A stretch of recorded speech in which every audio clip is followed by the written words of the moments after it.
지금 나온 스테로이드 관련해가지고 네. 또 많이 궁금증 네. 갖고 계시죠? 어떠신가요? 지금 저도 가장 궁금하고 걱정되는 약제 중에 하나가 스테로이드인데요.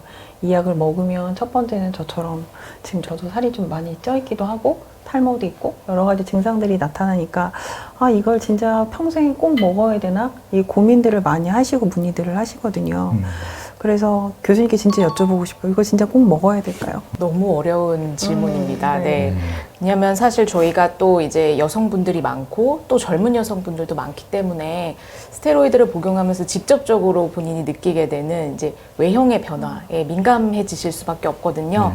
아, 그렇지만 또 스테로이드는 너무 중요한 약제이기 때문에 저희로서도 좀 중단이 어려운 경우가 많은데요. 아, 교수님 어떤가요? 스테로이드는?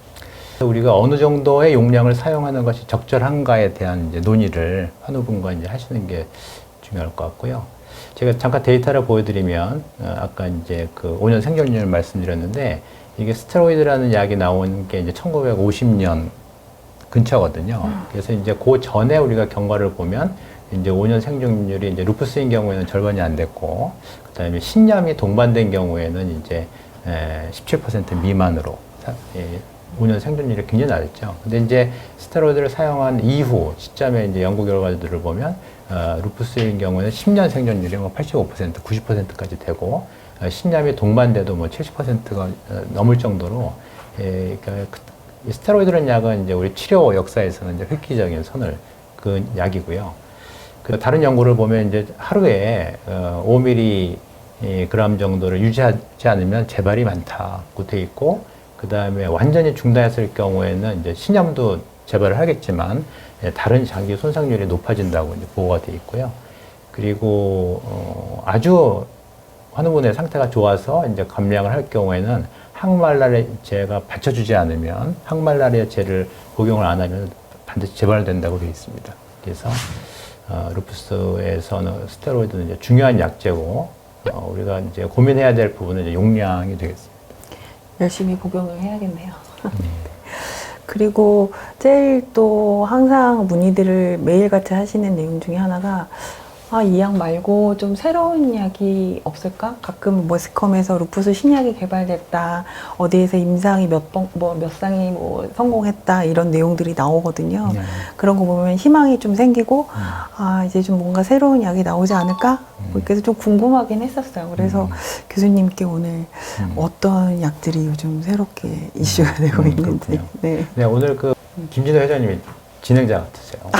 말씀을 잘 하시네요. 너무 잘하고 계십니다. 궁금한 게 너무 많아가지고 네. 제가. 아까 그 심승철 교수님 얘기해 주신 이제 벨리스타 같은 경우가 사실 루푸스 목적으로는 거의 최초로 개발된 생물학적 제제라고 할 수 있는데요. 그 이후로도 사실 생물학적 제제들이 많이 좀 개발이 되고 임상시험 중이어서 어떤 것들이 있는지 좀 소개해 주시면 감사할 것 같습니다. 네. 그 지금 저희가 이제 신약으로 이제 개발하고 있는 것이 두 가지 방향이 있는데, 이제 하나는 이제 기존의 약을 어떻게 사용하느냐 하는 이제 방법, 다른 방법, 그리고 이제 아주 새로운 약들, 두 가지 방향으로 말씀드릴 수 있을 것 같은데, 첫 번째 이제 새로운 방법은 기존에 사용했던 이제 맙테라라는 주사나 이제 사이톡산이라는 주사가 있었는데, 이 두 개를 이제 병용해서 사용하는 겁니다. 혹시 이제 효과가 더 나을까 하고, 근데 그것은 이제 좋은 결과를 보이지 못했어요.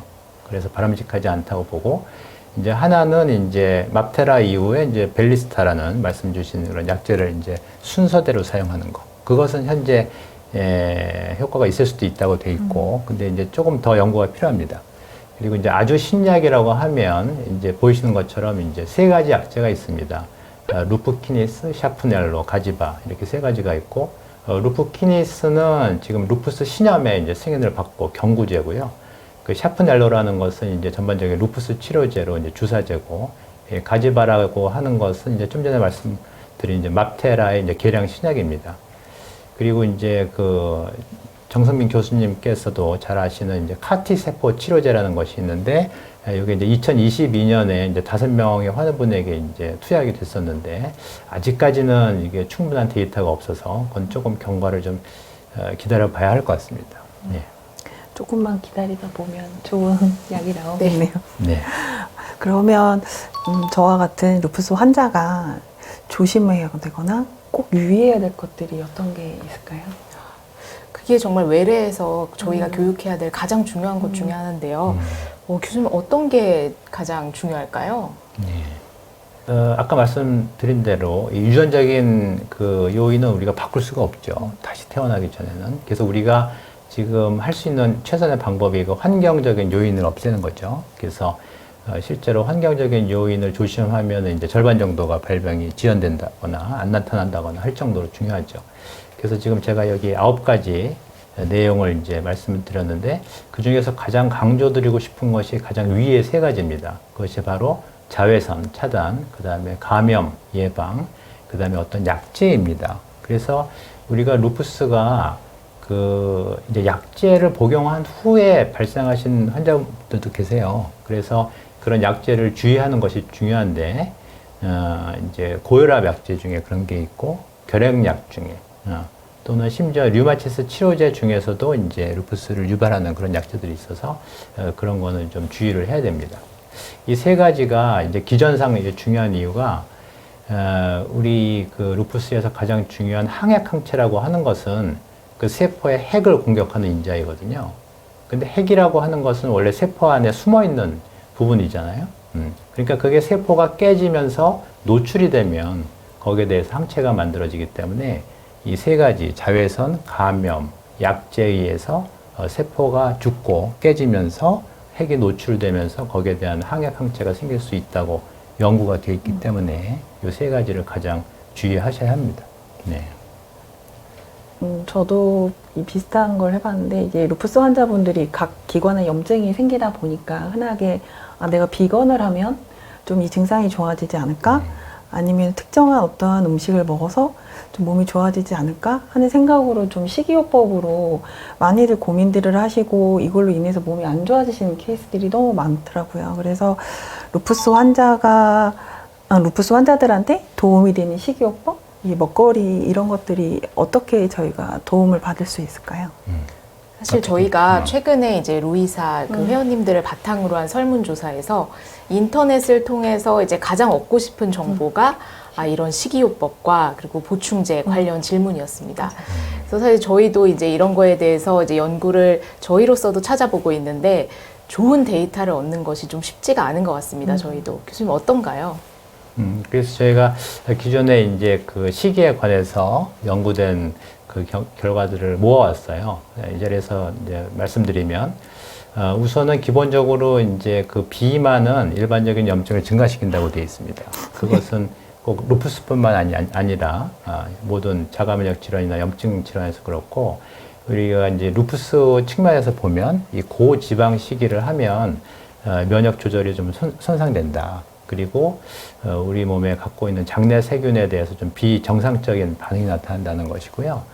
그 다음에 이제 그 어렸을 때 비만이 중요하다. 왜냐하면 이 루푸스라는 질환이 다른 관절염에 비해서는 젊은 연령에서 시작이 되기 때문에 젊었을 때부터 관리를 잘해야 된다고 하는데 그 소아 비만인 경우에 그 다이어트를 해서 추후에 이제 체중을 조절을 해도 그 위험도는 그대로 남아 있다고 하거든요. 그래서 젊은 시기부터 이제 식이 조절을 하는 게 좋고, 이제 운동을 하면 아까 걱정했던 심혈관계도 호전이 되고 골다공증도 개선이 되고 동반되는 이제 우울증, 피곤함이 많으시죠? 예, 그런 것도 좀 개선이 된다고 합니다. 본격적으로 식이에 대해서 좀 설명을 해드리면 일단 야채가 좋다. 아까 비건 말씀하셨는데 뭐 비건까지는 못 가더라도 이제 베제테리안이라도 되면 좋겠다. 그래서 기본적으로 말씀드리는 것은 하루에 2종류의 야채를 먹는 것이 연구 결과당 염증이 감소되고 장기 손상도 감소됐다는 보고가 있고요. 그 다음에 장 운동을 증가시켜서 음식이나 우리가 독성이 들어올 수 있는데 그 흡수를 억제를 할 수가 있다고 되어 있고, 그 다음에 이제 육류를 절제하게 되면 루푸스 활성도가 좀 감소한다고 되어 있고, 그 다음에 생선, 오메가3 같은 이제 성분이 이제 염증을 줄이고 혈관 기능, 피곤함을 개선한다고 되어 있고요. 한 가지 추가적으로 말씀드리고 싶은 거는 이제 그 간헐적 단식을 하시는 분들이 있거든요. 근데 이 연구 결과를 보면 이제 루푸스 환우 분들에 대한 연구는 이제 질병 개선 효과가 없다고 보고가 됐고, 그 다음에 이제 루푸스 동물에서 우리가 연구를 했는데 오히려 질병을 악화시켰거든요. 그래서 지금 그냥 그 증거 없이 간헐적 단식을 하는 것은 오히려 조금 방해가 될 수도 있겠다 생각이 듭니다. 오늘부터 다이어트를 다시. 그리고 루푸스 환자가 이제 지내면서 이제 피해야 되는 약들, 아까 말씀하신 환경적인 요인에서 최소한으로 저희가 복용해야 되는 약들이나 또 다른 어떤 보조제들은 어떤 게 도움을 받을 수 있는 그런 보조제들은 어떤 게 있을까요? 아, 이거 정말 되게 중요한 질문인 것 같습니다. 이제 저희가 항상 교육해야 되는 항목이기도 하고요. 사실 저는 이제 의사에게 처방받지 않은 종류의 약은 일단은 전부 다 항상 상의하고 복용을 하셔야 된다고 말씀을 드리고, 그리고 이제 보충제 관련해서도 성분이 명확하지 않은 것은 차라리 복용을 안 하시는 것이 더 낫다라고 말씀을 드리는데요.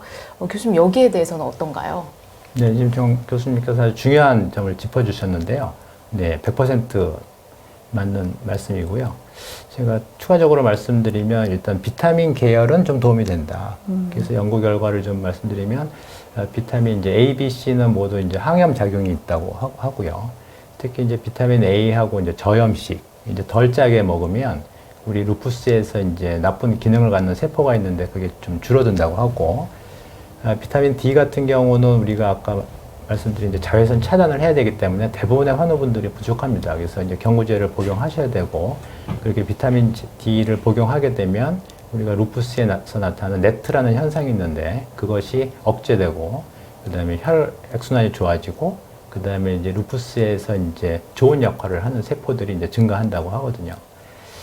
그리고 이제 유산균이 있는데 이 유산균 연구들을 이제 종합해 보면 대표적인 이제 그 균이 이제 사용하는 균이 이제 락토바실러스인데, 이것이 환자 상태에 대해서 약간 유익하다는 결과도 있고 오히려 해롭다고 하는 연구 결과가 있어요. 그래서 유산균은 잘 가려서 이제 반드시 드실 필요는 없다, 그렇게 말씀드리고 싶고, 이제 결론적으로는 우리가 이제 기본적으로 이제 비타민하고 오메가3 정도는 이제 조금 염증 감소에 도움이 되겠다고 생각하는데 이제 반드시 신장 상태는 고려를 해야 합니다. 네.